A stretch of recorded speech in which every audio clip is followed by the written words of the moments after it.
Now, this is how BRICS+6 triumphs good global economics. A new report has been released. The report observes that the BRICS+6 could be the linchpin of a new global order and could be a potential game changer for trade in the Indian rupee, investment, and the BRICS Bank. Now, India's sweeping acceptance across eco-political spheres globally, its vibrant democratic stature, its success in dynamically steering the G20 presidentship, the success of digital public goods at population scale, the innovation-led tech prowess of its skilled workforce, these are all parts of the report. Now, all of it ingrains a distinct advantage over both China and Russia as the undisputed intellectual leader of the bloc. Now, we're crossing over to CNN News 18's Aman Sharma to tell us more about the significance of this. Aman, over to you.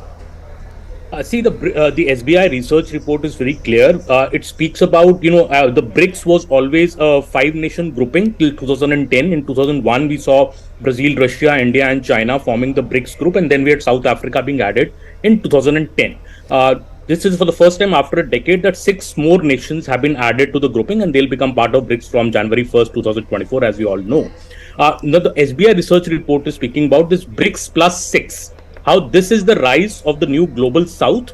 It also says that this is a game changer, almost certainly as terms of trade will get rewritten. It's a game changer for the Indian rupee, investments, BRICS Bank.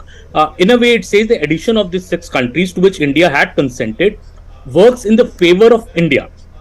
That is very clear in this report. Also, it says that the bilateral, like the total trade between India and these 6 countries has only increased in the last decade. We have increasing trade with Egypt, we have increasing trade with Saudi Arabia, with UAE. So it says that it works for India, and also because of India's sweeping acceptance across the eco-political spheres globally, our vibrant democratic nature. The report speaks about also the success in dynamically steering the G20 presidentship. We all know that G20 Leaders Summit is supposed to happen in Delhi on September 8th to 10th. World leaders are coming. The US president is coming.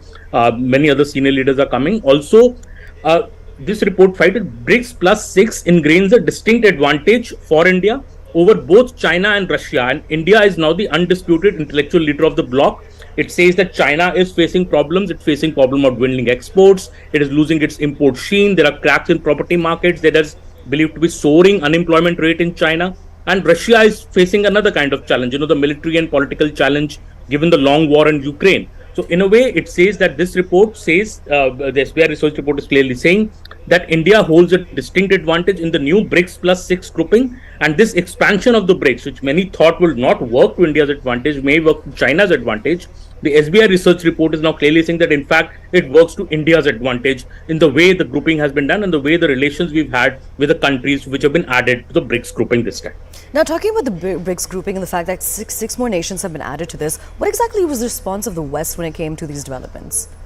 Well, before the BRICS summit, if you remember, there were a lot of concerns over this. There was this concern that also the nations which are being added, will there be full consensus on it? And before Prime Minister Narendra Modi went to BRICS, India was very clear that any nation which is added to BRICS will need a full consensus of the groups, not over just the names, but also the mechanism of the same. So we saw Argentina, we saw Egypt, we saw Ethiopia, Iran, Saudi Arabia and the UAE being added as new members of the grouping. And we all know that India has very, very close relations with Egypt, with Saudi Arabia, as well as United Arab Emirates. Prime Minister Narendra Modi has paid visits to all these countries in the past, and how India has been also because if you see the game changer in terms of the payment systems, the price discovery, all these are also major, not just the oil production countries, they're also the oil consumption countries. So in a way, both this also all intra-block in energy dynamics get altered with this whole new entire BRICS grouping, and the SBI research report is saying that this all actually works to India's advantage, as per the traditional adage which was thought it would work to China's advantage. But BRICS+6 is the report is in a good position to explore also the use of the BRICS payment system for energy payments, and there's significant trade opportunities for India in several commodities. After the BRICS expansion. All right, Aman, thank you so much for joining us and telling us more about the significance of that report. We'll continue to return to you for more observations on this. Right now, though, we're going to